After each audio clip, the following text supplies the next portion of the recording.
Hello, everyone. I am so pleased to welcome you all to New Jersey's first ever Trails and Greenways Summit. My name is Brandee Chapman, and I am the State Trails Coordinator at the New Jersey Department of Environmental Protection. Before we get started, please note that this session is being recorded, and after the summit, the recordings of this and all the other sessions will be made available online. This is the first of 3 panel sessions today, titled Making Connections, Exploring New Jersey's Regional Trails. In this session, you'll learn about how trails sit at the intersection of transportation, conservation, and recreation. New Jersey has several regional trail and greenway initiatives that cross county and municipal borders to create safe, active transportation networks, as well as recreational amenities that improve the health of New Jerseyans. I hope you join us for all of our sessions today and tomorrow. And with that said, I'll now turn it over to our moderator, Tim Brill. Thanks, Brandee, and good morning, everyone. I am absolutely thrilled to be a part of this first ever New Jersey Trails and Greenways Summit. And I am very pleased to be the moderator for a very distinguished panel. Other states in the region and throughout the country are showing us that New Jersey can do a better job in making these strategic trail connections. And as Central Jersey project manager with the New Jersey Conservation Foundation, next slide, please. I have a lot of favorite trails in the state of New Jersey. I'm pleased to work not only from home, but out of a satellite office in Stockton, New Jersey, next to the Proulville Mills complex, right along the Delaware and Raritan Canal, which is one of my favorite trails. I have so many to choose from here in a state like New Jersey, where we are able to access many attractions, not only for recreational purposes, but for transportation as well. In my role as Central Jersey project manager with the Conservation Foundation, next slide, please. I also have the privilege of serving on the New Jersey Trails Council and the Circuit Trails Steering Committee in the Philadelphia Metropolitan Planning Area. I'm also a licensed professional planner and a lifelong New Jersey resident. And like Mishka, I grew up in the city of Camden as well. And I'm thrilled to be a part of some of the work that's going on in the city and its surroundings here. New Jersey Conservation Foundation has a goal of developing a park or trail within a 10-minute walk of every single New Jersey resident here. And that's an ambitious goal, but we're well on our way to making those connections in many parts of the state, and the opportunities are endless here. For over 20 years now, the Conservation Foundation has been working in partnership with other agencies, including Rowan University, to develop a Garden State Greenways initiative with a statewide vision using the very latest geographic information system technology here to develop this dynamic interactive planning tool designed to help make better decisions related to land preservation and these connectivity issues going forward. The tool continues to evolve in new and interesting ways, and we look forward to working with our partners to make it an even more meaningful tool in the years to come here. And if you're not familiar with NJ Map, please take the time to investigate just how easy it is to use as a tool, and reach out to me personally if you have questions or concerns here. With respect to my introduction, I really like to use this quote from Ed McMahon, not Johnny Carson's Ed McMahon, the director of American Greenways program, who refers to greenways as allowing us to treat land and water as a system, as interlocking pieces in a puzzle, not as isolated entities. And I think that's real important for us to consider how our individual trail segments and greenway segments interrelate one to another here. Next slide, please. I just wanted to include in my intro the definition of metropolitan planning organizations.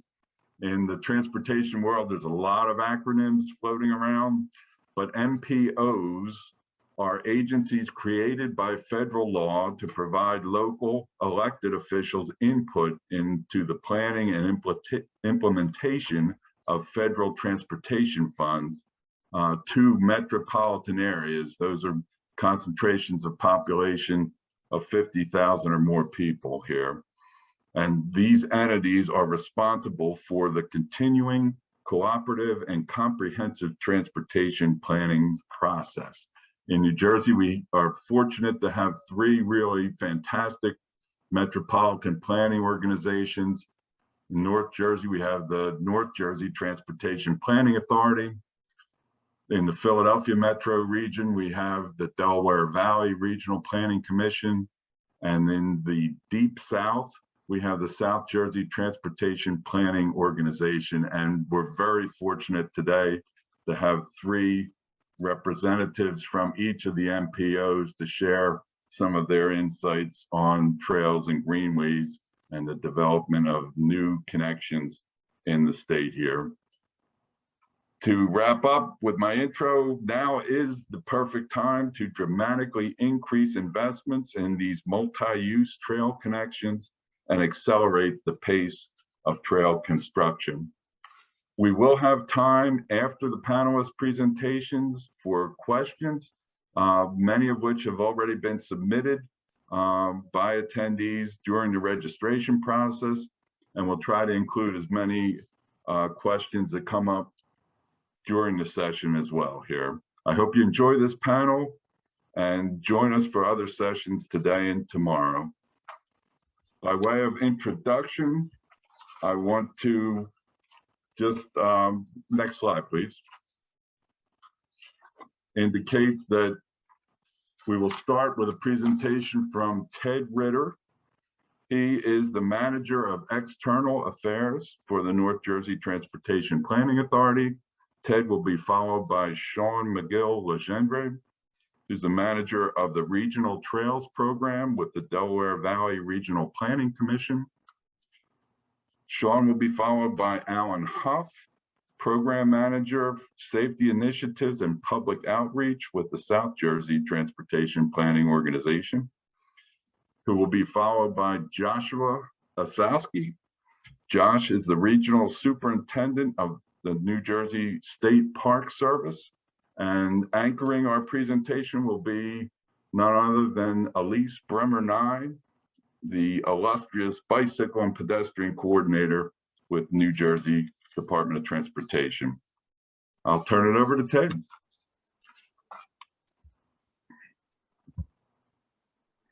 All right, Tim, thanks a lot for that setup. Hopefully you guys can see and hear me. Wow, we got like 170 some odd people on this. How cool is that, right? So look, time is limited. I'm going to talk fast. If I gloss over something or you need more details, you can always hit me up on social.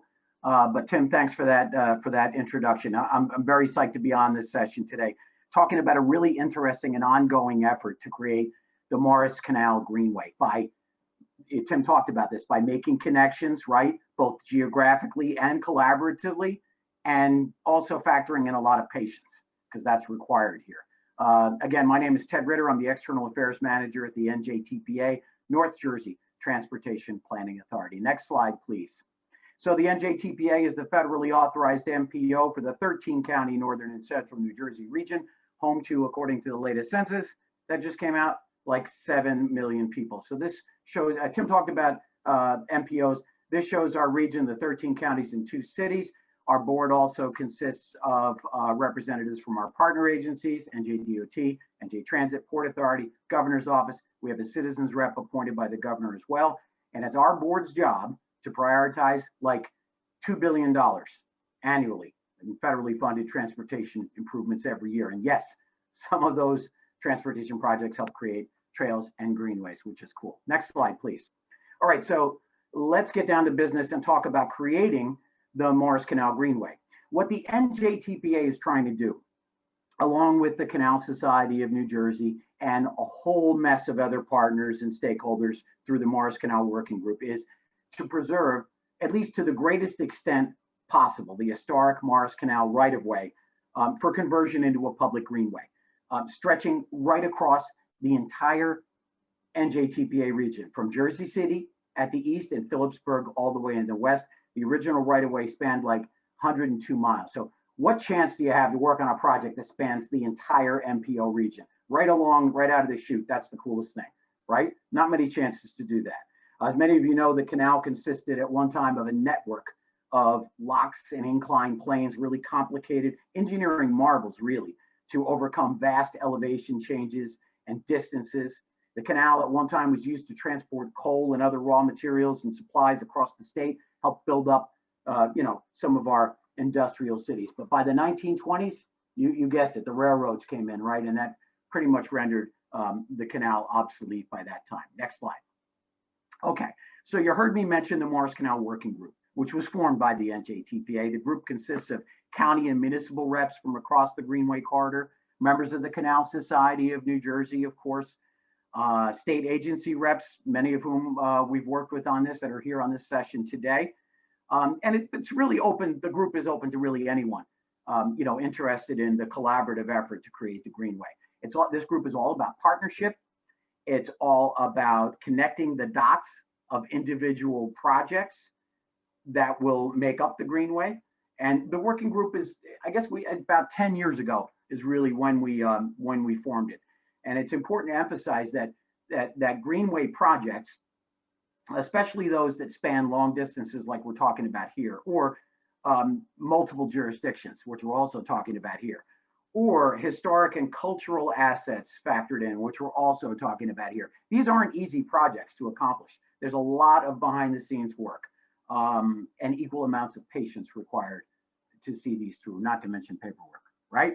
Okay, next slide, please. So prior to the pandemic, the working group typically met, I don't know, a few times a year in person at different locations to review current and potential Greenway projects, funding opportunities, and really efforts to promote the Greenway. The working group also, I'd like to point out, served as the technical advisory group or committee or whatever it was for the NJTPA funded Morris Canal Greenway corridor study that concluded in 2018. I'm going to talk about that in a minute. So, we've not been especially active as a working group for the past 18 months, and you can guess why, right? The pandemic has sort of sidelined a lot of things, unfortunately. But fortunately, project development and other work has been robust during the pandemic. Again, a lot of behind the scenes work. You can hear about this more shortly. So we're planning to get the band back together this fall and do a virtual meeting, probably in November, to provide everybody with an update on what's been happening and what's coming up. Okay, next slide, please. Let's talk about the Morris Canal Greenway corridor study that I referenced a minute ago and how it got started. What was happening was subregions and municipalities across the corridor, across the Morris Canal Greenway corridor in the NJTPA region, we're all doing these individual projects about the Morris Canal Greenway. And shoot, when I first heard about the Morris Canal Greenway, it was about a project in Jersey City. I was thinking, why are they talking about Morris? I thought it was Morris County. Why are they talking about this in Jersey City? I didn't even know about this. This is like 20 years ago, until I started getting into it, how cool it was. But all of these locations were doing individual projects, and we thought, wouldn't it be cool to look at this in a different light? Instead of just digging the local projects and making them happen locally, that to create something bigger than that had like an overall emphasis, corridor wide type of deal. So that's what we did with the corridor study. Study took like 2 years to complete. Next slide. One of the study's main components was to get corridor wide consensus on a path for the Greenway. You see it illustrated here on this map. The study also developed consistent signage and branding for the Greenway. It resulted in a list of prioritized projects, right, that can be advanced when and if, and I should say and if, additional funding becomes available. So there's a website, morriscanalgreenway.org. We're in the process of giving it a major makeover, which it needs.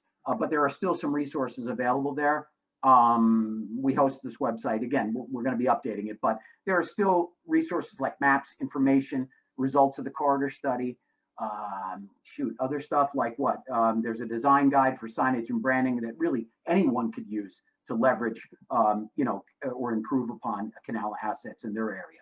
Now remember, it's all about connecting the dots to form a larger picture. Even the smallest little tiny section of the former canal can compound like interest, right? When combined with other greenway sections. That's the important thing to remember. It creates something better by connecting the pieces. Next slide. All right, now I'm not going to address too much about funding because that's going to be addressed in a session later, I think right after this one actually. So, but I just wanted to point out a few things. Since 2014, the Transportation Alternatives Program has enabled the NJTPA and our partners at NJDOT to federally fund nearly 20 greenway and trail projects in 9 different NJTPA counties. 8 of these relate to the Morris Canal Greenway. How cool is that? Now the program is run annually, so the next solicitation don't go out till sometime next year. But the TAP projects funded during the past, I wanted to just focus on the most recent ones, the last 2.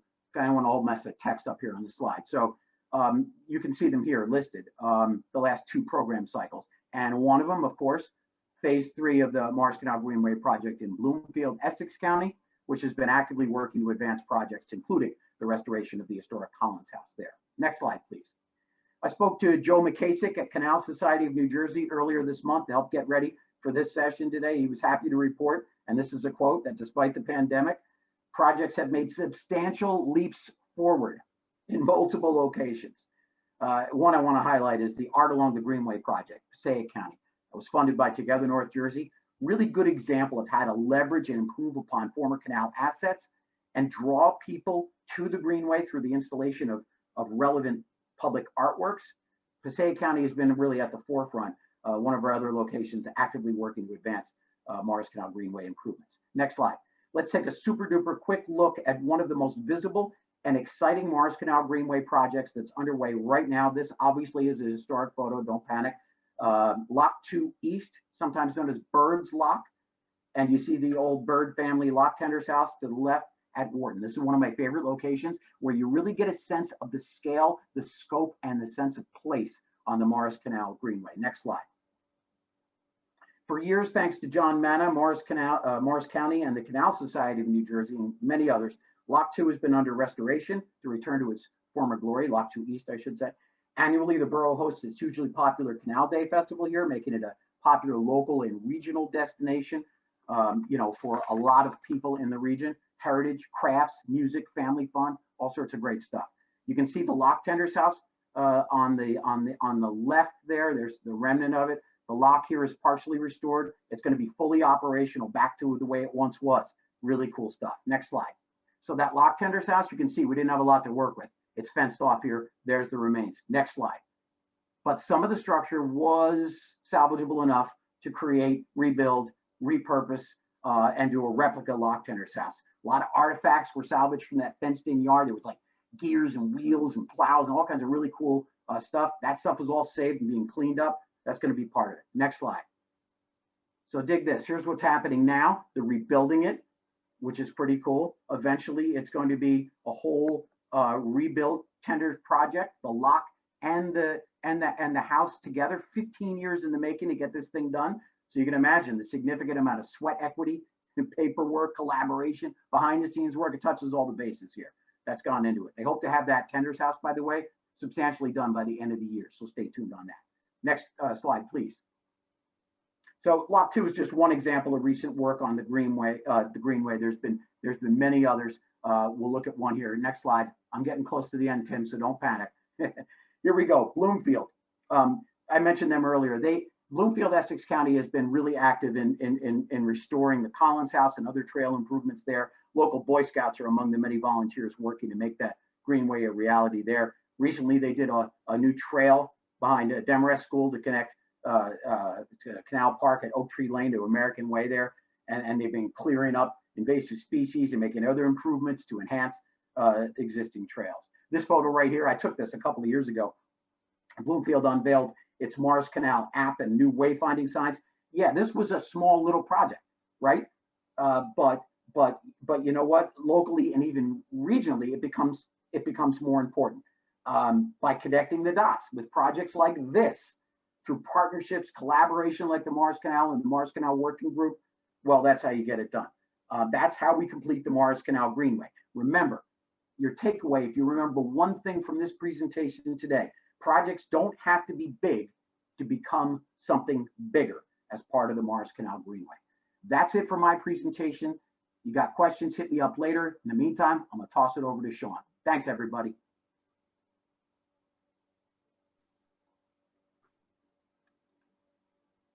Thanks, Ted. Great start to the session today. So my name is Shawn Megill Legendre. You can go to the next slide. I use he, him pronouns, and today I'm situated in the historic lands of the Lenape people in the Delaware Valley. I'm manager of DVRPC's Regional Trails Program. Through the Regional Trails Program, DVRPC provides funding, technical assistance, and coordination to trail developers across Greater Philadelphia. And today I'm going to talk about Greater Philadelphia's regional multi-use trail network, the Circuit Trails. Next slide, please. So just a short introduction to what DVRPC is. It is the Metropolitan Planning Organization for Greater Philadelphia. So we serve 9 counties in total, but in New Jersey, we serve Burlington, Camden, Gloucester, and Mercer counties, all their constituent municipalities, including the cities of Trenton and Camden. Our board is composed of representatives of our 9 counties, the cities, several state agencies, and the governors. Like NJTPA, our staff, which in our case is about 110 planners, GIS specialists, technical experts, and support staff, we develop planning tools, conduct planning studies, and administer grant programs. We maintain a travel demand model for our region, develop a long-range plan, and produce regional transportation improvement programs for our respective state subregions. Next slide, please. Trails have long been a part of DVRPC's vision for Greater Philadelphia. Today, we support trail development in several ways. We provide funding. We help NJDOT to administer programs like the Transportation Alternative Set Aside and Safe Routes to School programs. But we also directly administer programs like the Congestion Mitigation and Air Quality Program, and specific to our region, the William Penn Foundation funded Regional Trails Program. This latter program has awarded $22 million in funding to over 120 trail projects over the last decade. With this program, we've really tried to be strategic in funding projects for planning and design that can then pursue construction funding from other sources, or we provide gap filling construction funding, or we support projects that are just getting off the ground with planning funds, feasibility studies, that kind of thing. We also provide technical assistance and coordination. Sometimes this is in the form of formal planning efforts, such as a Trails Action Plan that we're currently developing for Trenton. Other times it's informal coordination that a regional body like DVRPC is able to provide. And sometimes it's in compiling and sharing helpful information and advice.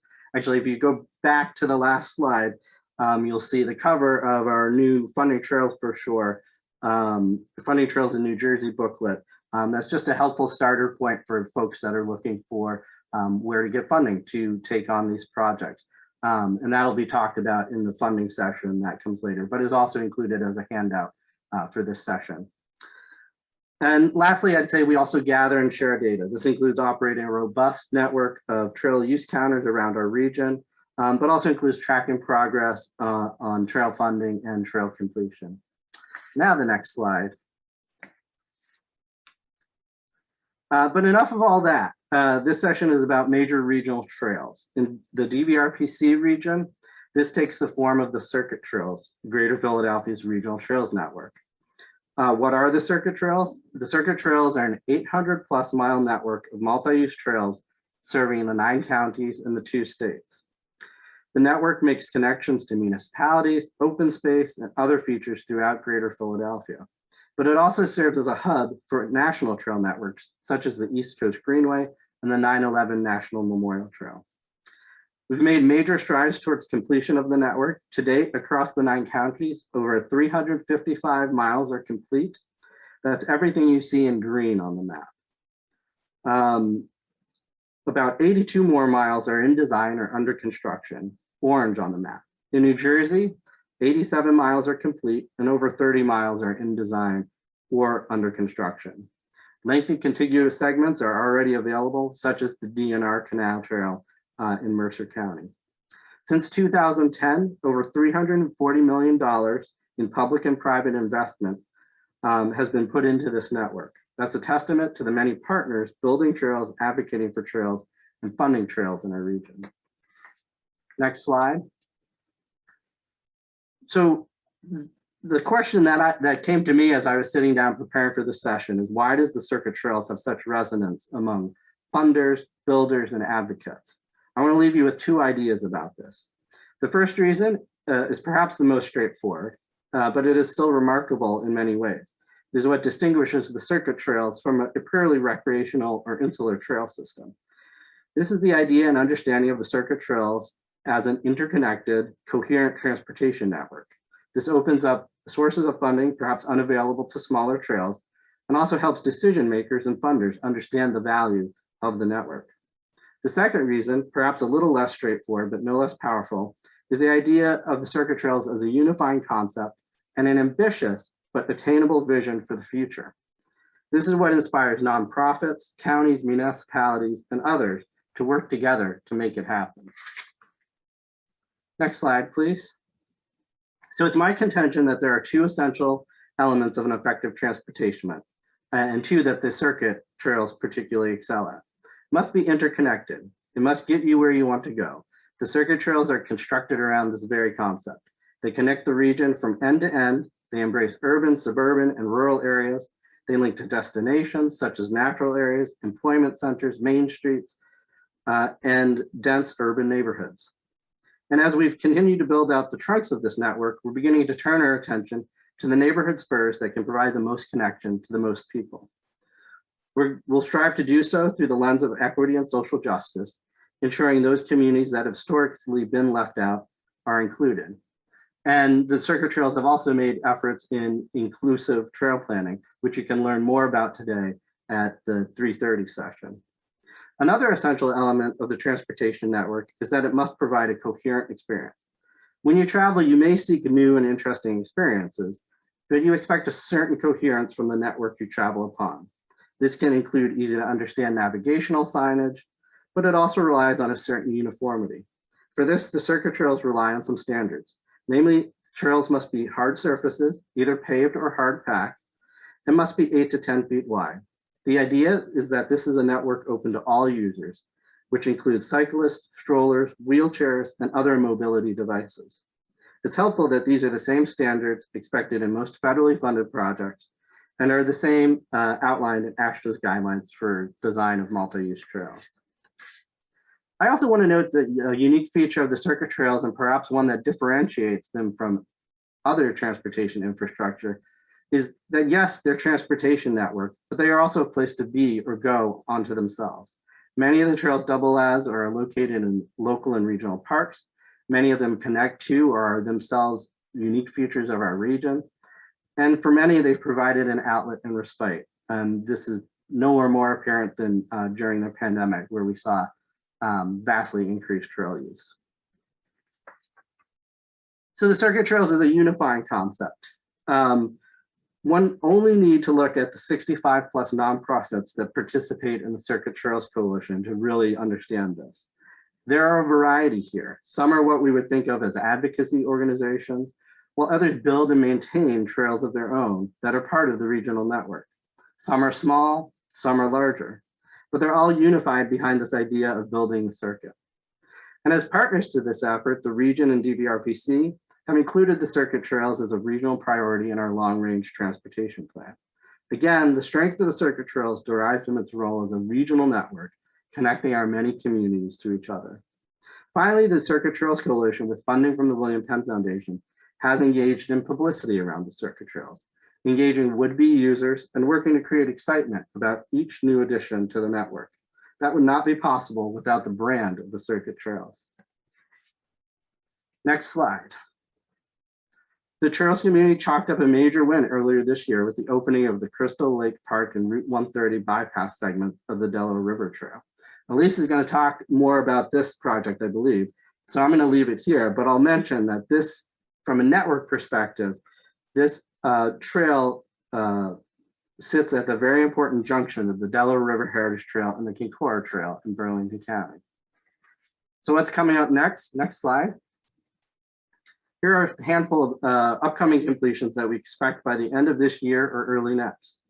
The Scudder Falls Bridge bicycle and pedestrian path will tie together the DNL and DNR canal trails and provide a vital crossing of the Delaware River. Arnie's Mount Trail Phase 1 will continue to expand Burlington County's network and provide off-road access to that county's highest point. The Rancocas Creek Greenway, Amico Island to Pennington Park segment will also add to Burlington County's network and provide a western anchor to that long distance trail.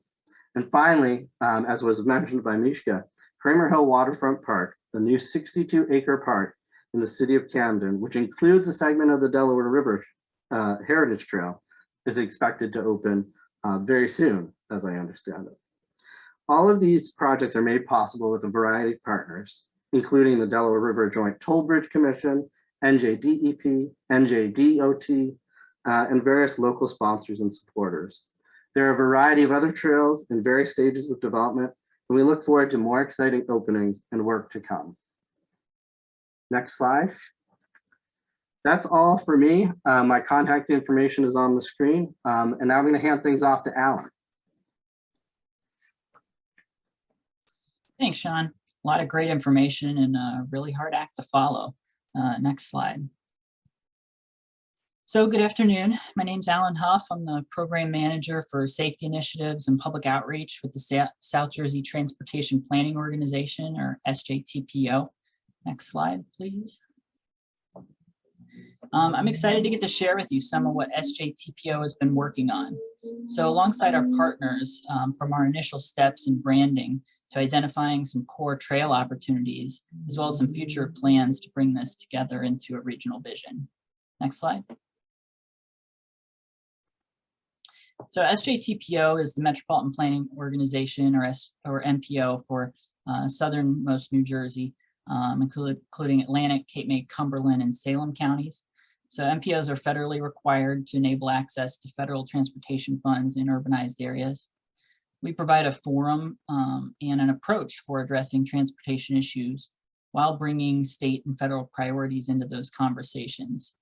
However, a core focus of SJTPO has always been to serve as a technical resource to and a champion for the needs of our regional members.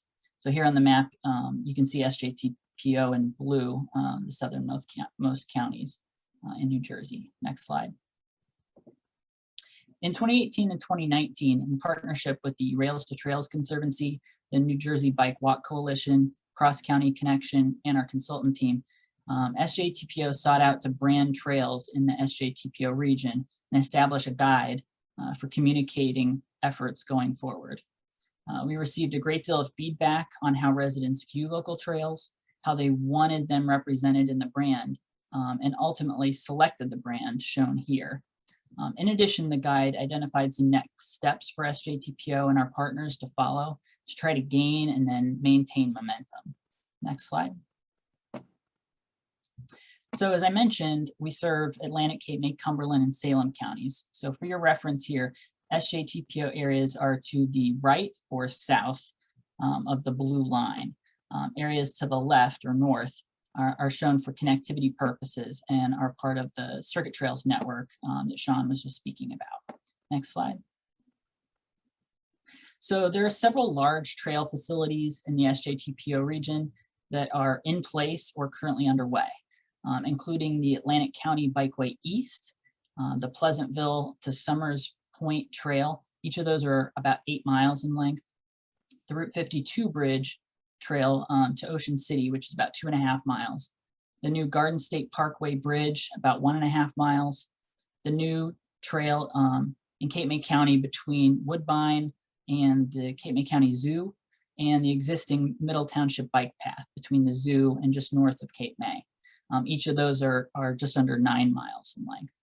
Not pictured here are some bike lanes which connect at the southernmost point here to the Cape May Lewis Ferry and make most of the remaining 2.8-mile connection to the beaches of Cape May. In 2017, Camden County had completed a feasibility study for the Camden County Link, which is a 33-mile trail that would link Philadelphia via the Ben Franklin Bridge to Atlantic and Gloucester counties. Next slide. So the existing or upcoming pieces in the SJTPO region, the planned Camden County Link, as well as the opportunity to connect the region to the Circuit Trails Network, prompted a lot of conversations in our region and ultimately identified two major gaps in the SJTPO region that needed to be addressed. The potential is for a roughly 105-mile trail between Philadelphia, Ocean City, and just about the Cape May, with connections possible then to Delaware via the Cape May Lewis Ferry. Next slide. Before I talk about some of these gaps, I wanted to first highlight the Route 52 bridge between Summers Point and Ocean City, which serves as the crown jewel for the network in our region. Next slide.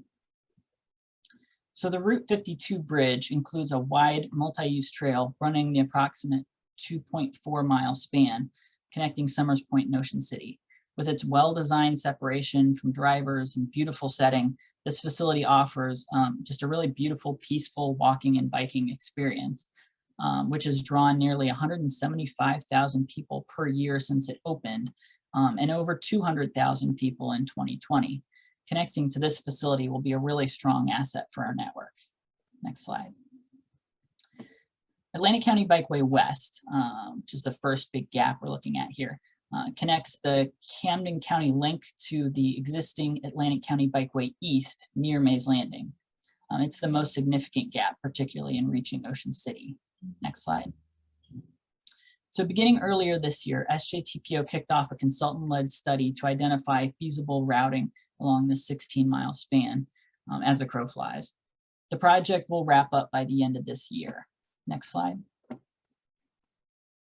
So while the exact routing is still being ironed out, based on public feedback, we do know that the public priority is for a more comfortable user experience rather than to simply follow the most direct route, which could have potentially involved following along US 322 or the Atlantic City Expressway rights of way. So our focus is along a former rail corridor as well as Route 54, which has a really large right of way.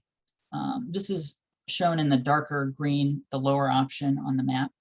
Some deviations are being considered based upon some conflicts on the ground, so the final route will definitely differ to some degree. Next slide. So here are some graphics on the alignments that we're targeting for much of the trail. Route 54 on the left has about 120 feet of right-of-way over much of this area. So this allows the trail to comfortably be separated from the roadway. On the right is the former rail corridor, which allows for a straight trail separated from nearby roadways.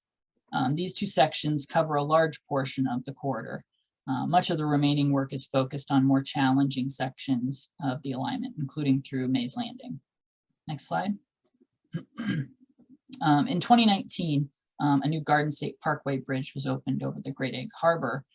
This ultimately included a new trail connection spanning about 1.5 miles. Connectivity to the Route 52 bridge and points north is in the works. However, connectivity to the south requires attention, but offers great benefits as it would connect to Cape May County's extensive trail system. Next slide.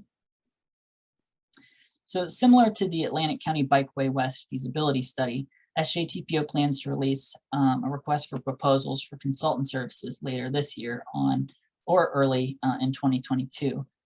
Addressing this 9-mile gap will allow connectivity between the already discussed facilities in Atlantic and Camden counties with Cape May County's extensive and rapidly growing trail network to the south, which begins in Dennis Township and Woodbine. Next slide. So the ultimate vision behind these efforts is the 105-mile network spine connecting Philadelphia and these shore points. Next slide. And then that spine will provide connectivity among hundreds of miles of trail facilities between the South Jersey trails and especially the circuit trail networks. Next slide. Again, the blue line shows the limits of the Circuit Trail Network and the South Jersey networks. Currently, the South Jersey Trail Network includes this visionary spine, as well as some other existing and planned trails that have all been based on local efforts. What had been missing was regional coordination and vision on our side. Next slide.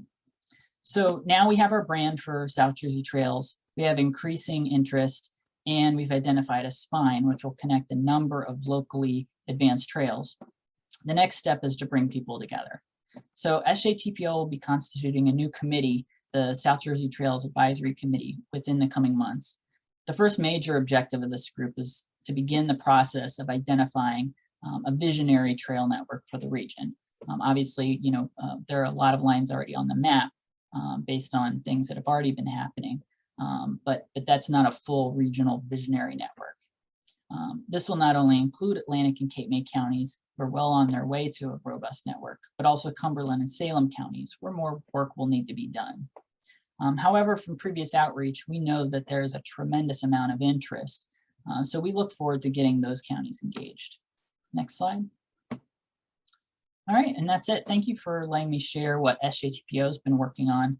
My information is shown here, and now I'll hand it over to Josh.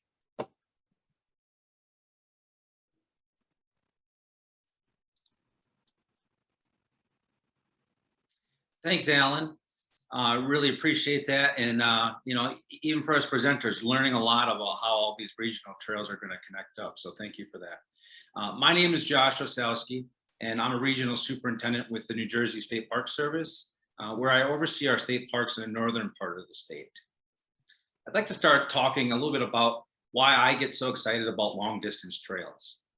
As a former Appalachian Trail through hiker, I know how transformative long distance trails can be. When you're on a trail for multiple days, you get a chance to escape. You begin to feel the wilds of nature. One of the really neat things is you start to lose your sense of time and the responsibilities of everyday life that go with it. And when you get into those spaces of timelessness, you begin to see yourself open up to new possibilities, not only about what you can do yourselves, but also how you see the world around you. These particular kind of experiences are just absolutely amazing and change people's lives. I hope by my description just now, some of you are thinking about, man, this has been a stressful year and a half with COVID and everything else we've been going through. And, I think I need to get on a long distance trail. Well, I hope you do.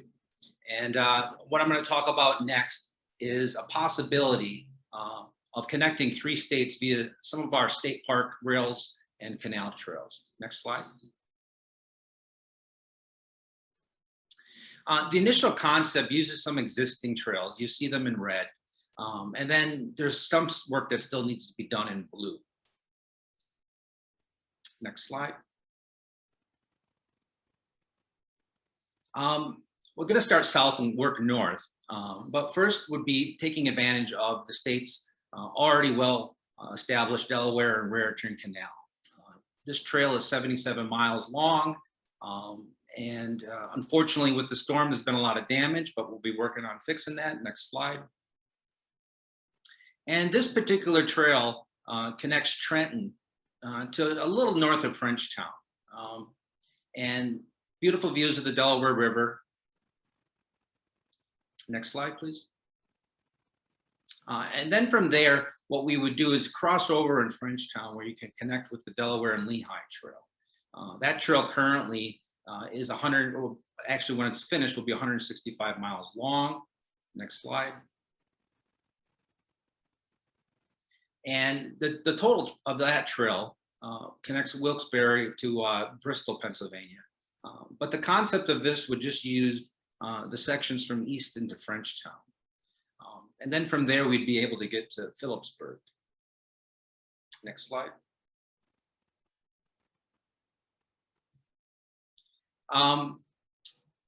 One of the questions we have is then trying to figure out, so how do we from Phillipsburg get to the next section? As Ted talked about earlier, one possibility might be using the Morris Canal Greenway that could connect from Phillipsburg to Netcong. But we also have other trails that are established that may be possible connections. Some of those include trying to find a route from Phillipsburg to Columbia, where then we could hook up with our Paul-and-Skill Valley Trail, or otherwise we could take advantage of parts of the Lehigh and Hudson rails to get to Andover, or use part of the Delaware and Lackawanna to get to Netcom. So there's several options that we could do. Next slide, please. So next, what I want to do is just highlight then some of the trails in the northern region, which I oversee. And one of these is the Sussex Branch Trail. The Sussex Branch Trail goes from Netcong up to Branchville, which is pretty close to Stoke State Park. And it's a 37-mile trail. As you can see here by this picture, it needs a little maintenance. But otherwise, it's a beautiful trail. It traverses the farms and the wooded areas and lots of water that's in Sussex County. Next slide, please. And the section that we would use for this, if we went this route, is to go from Netcong to Augusta. And then from there, we'll see in a little bit, we'll be able to go up to New York State. Next slide, please. Another possible route is to take the Paul-and-Skill Valley Trail. Next slide. And this particular Paul-and-Skill Valley Trail is already created, 27 miles. It follows the Paul-and-Skill River. Very, very scenic ride. It might be one of the nicest rides we have up here. And as I said, the concept would use Augusta to Columbia. Next slide, please. Oh, I'm sorry, go back. And I guess I missed a slide, but the section north of there, which is in blue, kind of up by Branchville, is currently a gas line that the Fish and Wildlife, or not actually not Fish and Wildlife, but the Wallkill Wildlife Preserve has the rights to use that property. And so we just need to find a way to get them to be able to open that up. And then from there, we'd be able to go all the way up to New York State, which would really create a very long and amazing multi-use trail for us. Next slide. And then from there, once we get this trail built, then it creates some new possibilities. We've already heard that from Trenton, we can connect to the circuit trails in Philadelphia and get to Camden and to, in the future, to parts of South Jersey. But going north, it's not too far to get to the Heritage Trail, which is in Orange County. And that can take you all the way out to Harriman State Park. And from there, then it's pretty close to the Hudson Valley Greenway Trail, and then connecting to the Empire Strait Trail, which is an amazing, I think it's 220-mile long trail that they just opened recently up in New York State that goes all the way to Buffalo. Next slide. And to make this a reality, there are some things that we definitely need to be working on. One is to work with the people who are on this very seminar, to try to find out the plans and how we can make these connections to make these trails longer. In our sections, we certainly need to be thinking about trail improvements. I've done a lot of hiking in other trails and biking. The particular picture here is from the Great Allegheny Passage. And you can see the amenities that they've set up for people. When you're doing long distance, you need to have some sort of overnight facilities. And one thing I wanted to highlight was, if you see in the picture there, they have a picnic table that has a little roof over it. And that may seem like a little thing, but trust me, when you're out there and it's raining and you're trying to cook dinner, it's important to have that. So we need to be, I think, one thing I haven't heard much about so far is how do we have those overnight facilities for people? And then lastly, what we need to do is then sort of come up with a name for this trail. So that's basically my presentation. Next slide. And I just want to welcome anybody who's excited about this idea to please contact me, and be happy to work with you. So thank you.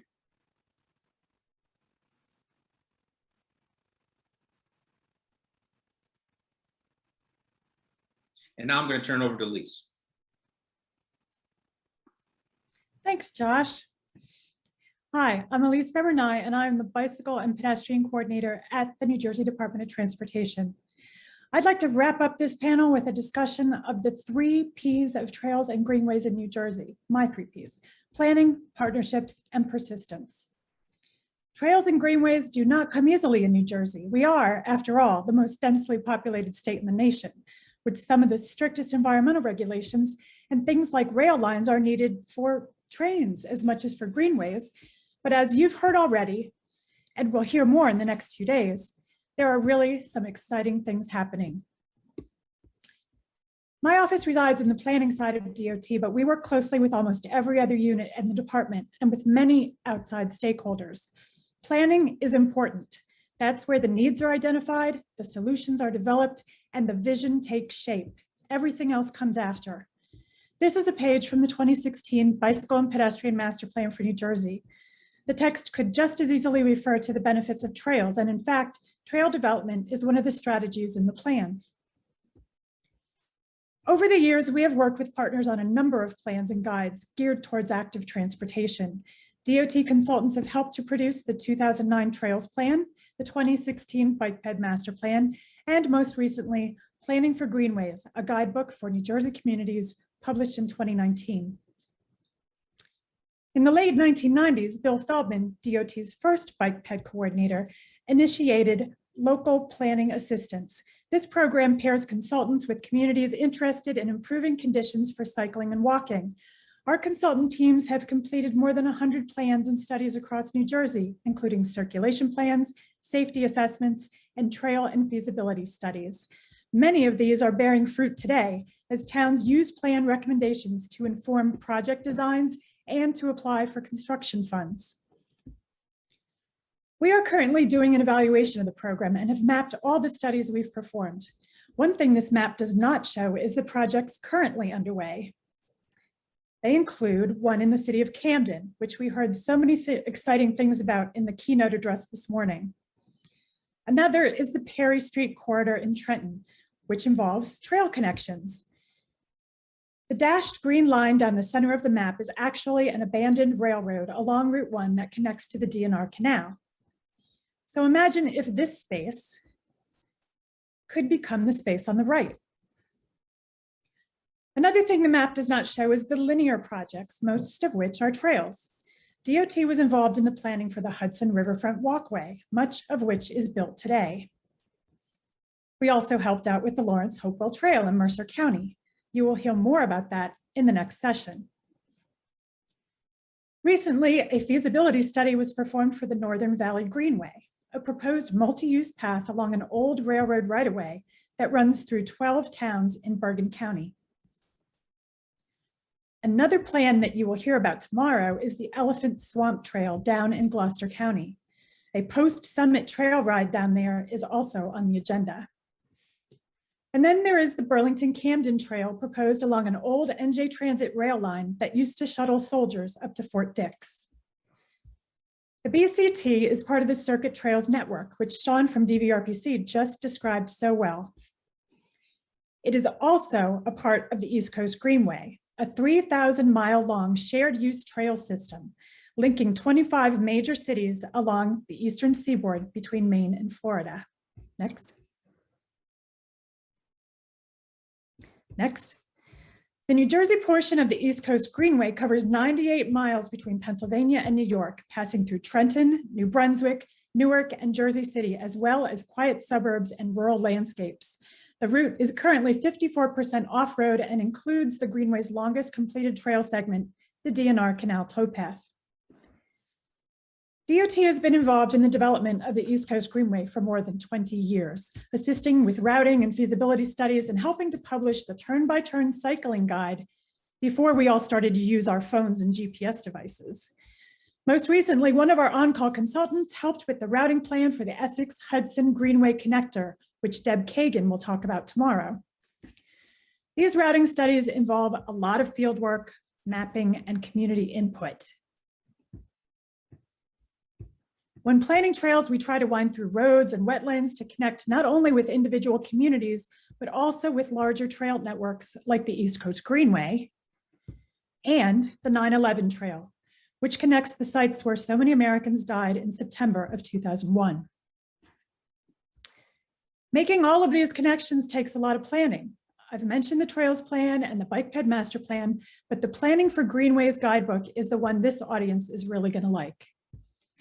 It was a demonstration project of Together North Jersey, and while it may have originated up north, the guidance and success stories within it are useful across the state. It highlights different types of greenways, some of which are very well established and now serve as the spines for regional trail networks that are growing by the day.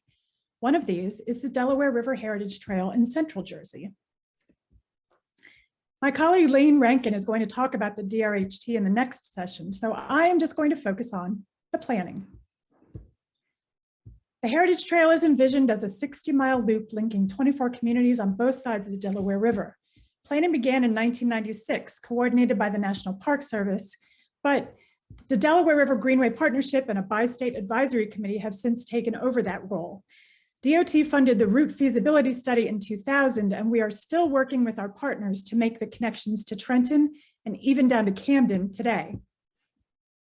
The Planning for Greenways guidebook highlights this and other trails in New Jersey and discusses all the challenges of designing, building, and maintaining trails through environmentally sensitive areas, active railroad rights-of-way, and historic downtowns.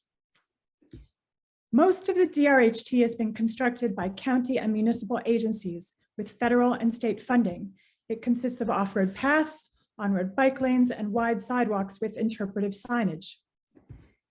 It travels along riverfront promenades, farm fields, and even old industrial landscapes.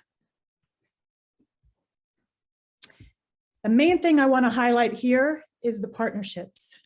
So many people were involved in the development of the Delaware River Heritage Trail in Burlington County alone. People at the state, the county, the municipalities, the planners, the engineers, the contractors, PSE&G, farm owners who donated land, the Delaware Valley Regional Planning Commission, the William Penn Foundation, FHWA, NJ Transit, the U.S. Environmental Protection Agency, public employees, consulting engineers, and the advocates. It never would have happened without the advocates.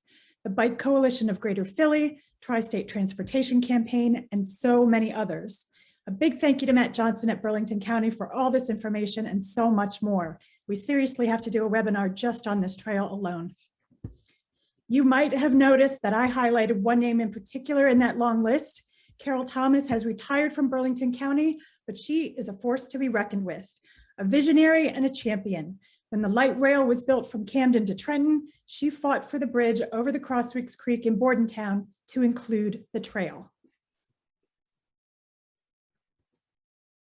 Next, people like Carol and all of her partners are the reason that instead of a Superfund site, we have a waterfront park.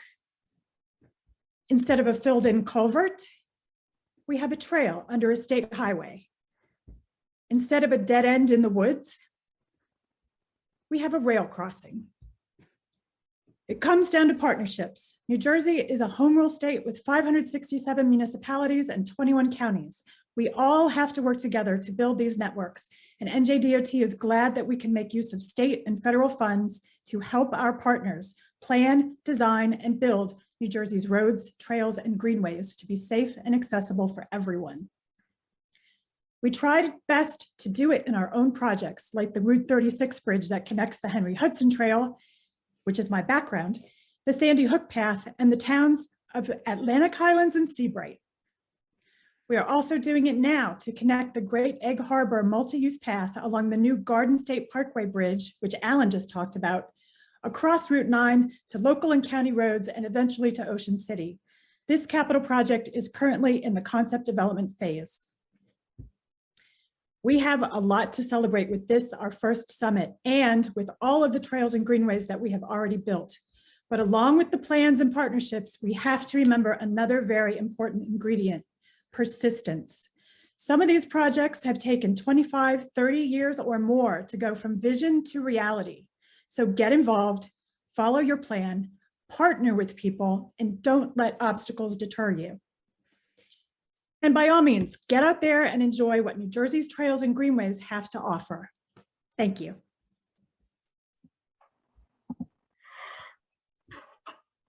Wow, that was awesome. All the presenters deserve a great deal of thanks for their presentations, as well as bringing our session in on time. And now we have about 13 minutes set aside for questions and answers. And we'll try to get to as many as possible in the process. We appreciate some that have been submitted during the session, and we'll try to weave them into the questions that came in advance here. Thanks for presenting these ambitious projects, some of which that extend beyond New Jersey's borders, and I think that's a good place to kind of start. This work is not easy, as many of us are well aware, and it does take persistence to get these projects through not only the planning process, but the engineering and construction. First question involves, what can individual New Jersey residents do to encourage new trails, lengthening existing trails, and making those important connections between trails? Is it best for residents to approach town leaders, or is it more effective to get involved at a county or regional level? I'll jump in. I mean, go to your planning board meetings, go to your town council meetings, start talking about the needs and the possibilities. There are also a lot of trail organizations, bicycling organizations that you can join to become aware of all the issues and all the connections that can be made. I would say both. Good answer. Anyone else want to chime in on that one? Yeah, I would really say it's kind of one of those all of the above answers, but it can certainly start at the local level and contacting your local leaders and figuring out what they're thinking about. The other thing I would say is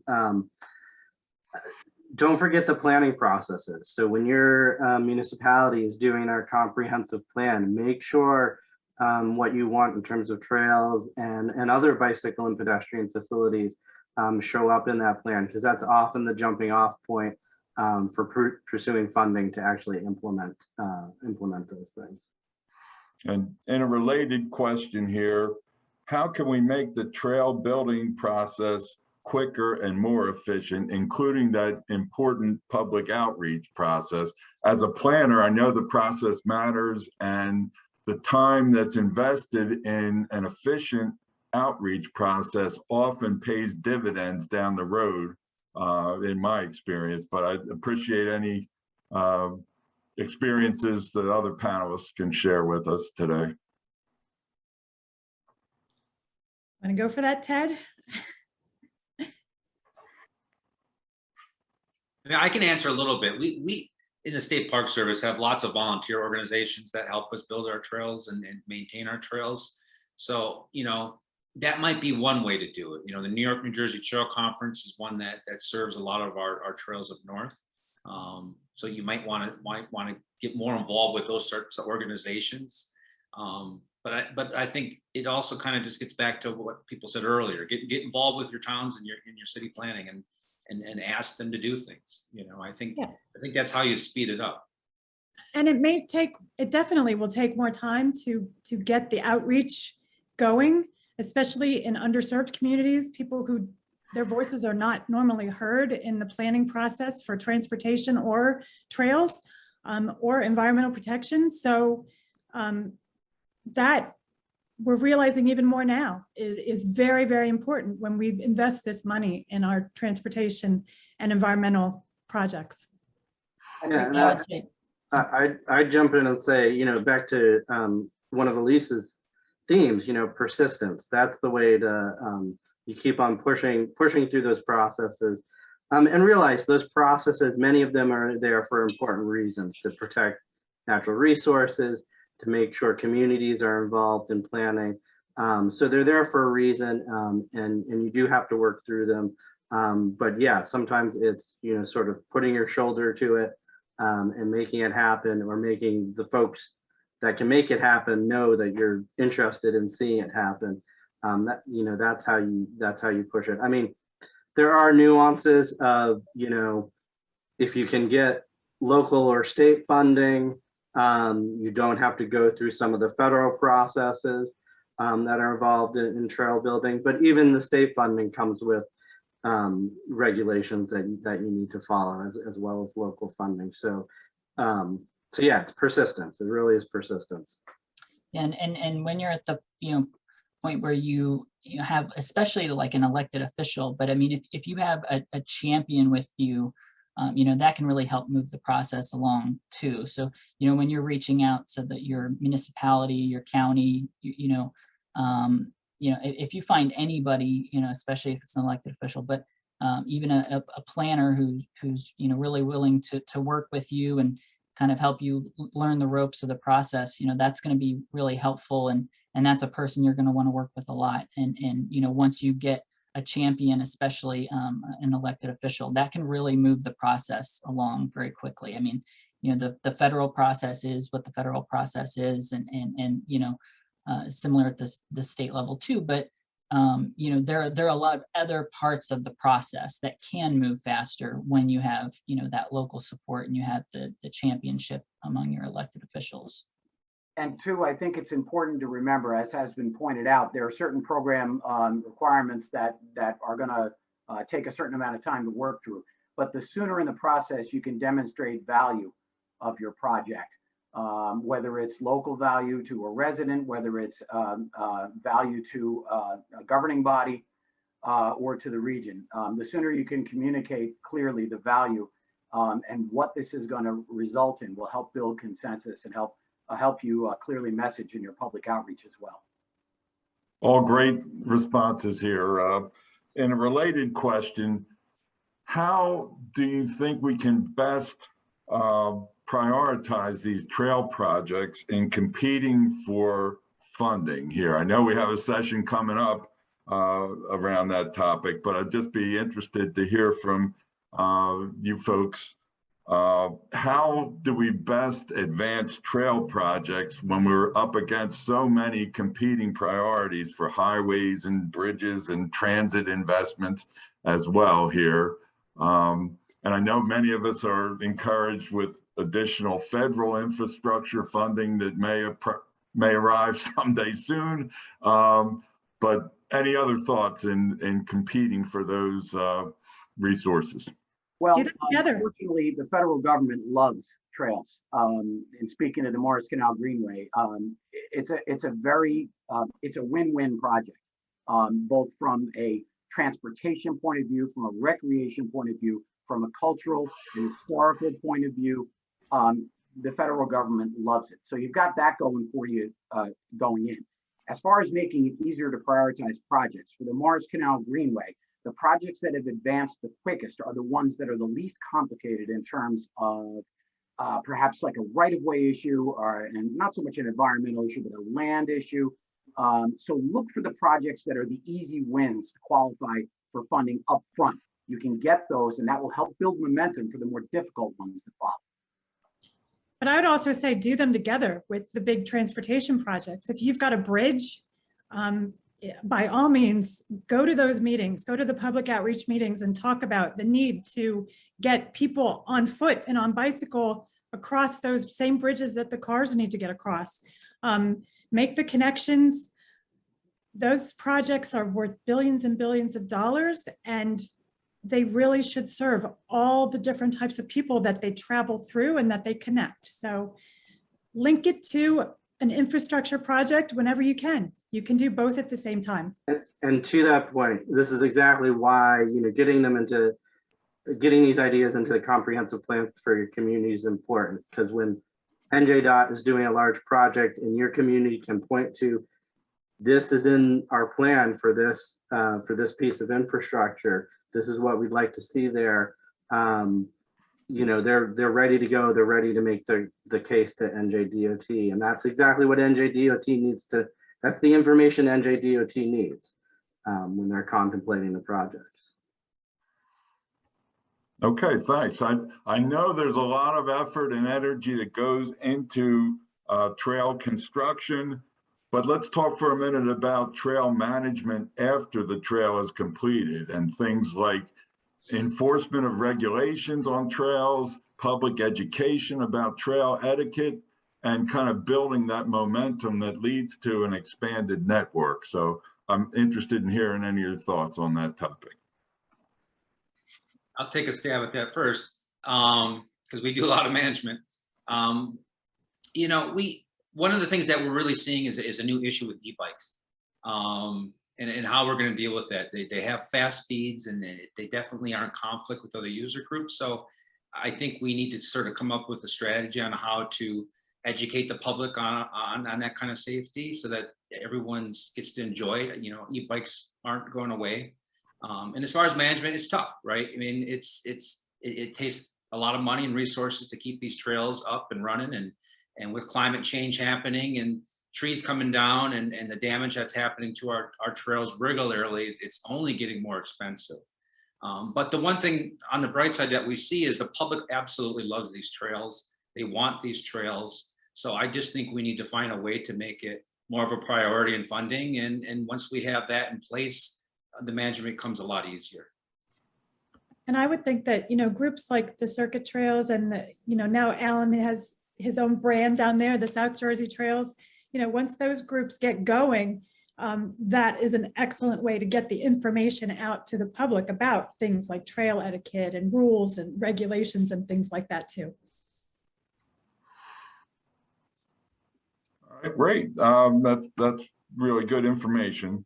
Had a question submitted about retrofitting existing trails to make them compliant with the Americans with Disabilities Act, and how much emphasis can be done. Are there maps available to help people with mobility challenges identify areas where they will have a good trail experience? Anyone want to share any thoughts there? That is a huge issue. And I know we were just talking about this last week. There is a resource, and I cannot for the life of me remember where it is, but it does provide information on which trails across the state are ADA compliant. I will do my best to find that information and get it out in the chat and in the conference website. But I'm sorry, I don't have it right now. And I know we're improving a lot of mapping efforts at this moment, but I encourage with the development not only of e-bikes, but so many assisted mobility devices that are coming online. I broke a bone in my foot last year. Elise has been struggling with some mobility challenges lately.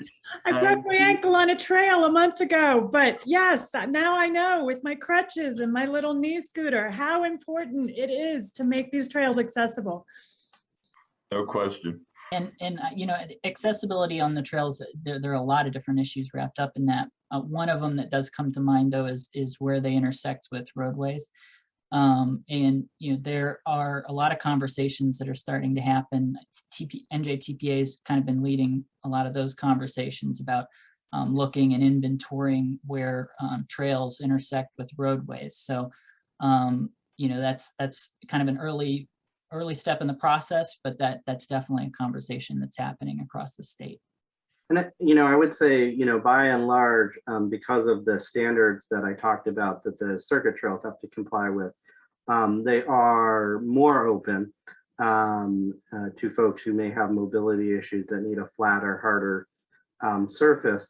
But it's also important to note that there's diversity among the challenges that people are facing. So as trail managers, one of the best things you can do is just provide the information, whether it's at trailhead signage or in pamphlets about your trail, you know, however it is you're getting word out about your trail, you know, what are the slopes that people can expect? What is the width that people can expect? You know, what generally, what's the surface like? Is it flat? Is it rocky? These are all pieces of information that can help somebody with mobility issues or other issues sort of understand what to expect when they get out there. All right, unfortunately, we are out of time. I want to thank not only the presenters, but also everyone who submitted questions. I learned a lot in this panel, and I hope everyone else did too. As a reminder, all sessions are recorded and will be available post-summit on the njtrailsaction.org website. I'm so excited that this Transportation Action Network is developing to help us implement many of these trail projects. If we did not have time to get to your question, please see the handouts as well as information on the home site of the summit for more information on how to follow up directly with panelists. When this session ends, you'll be prompted to take a short feedback survey. Please take a minute to respond to that. And we appreciate everyone taking the time to give us feedback, and we look forward to responses that will help us implement these projects in the years to come. I can't wait to see where our partnerships lead us from here. And just a last reminder, the access to money and all important questions session starts at 1:30. So grab something to eat, and we'll see you back here at 1:30. Thanks again. Thank you.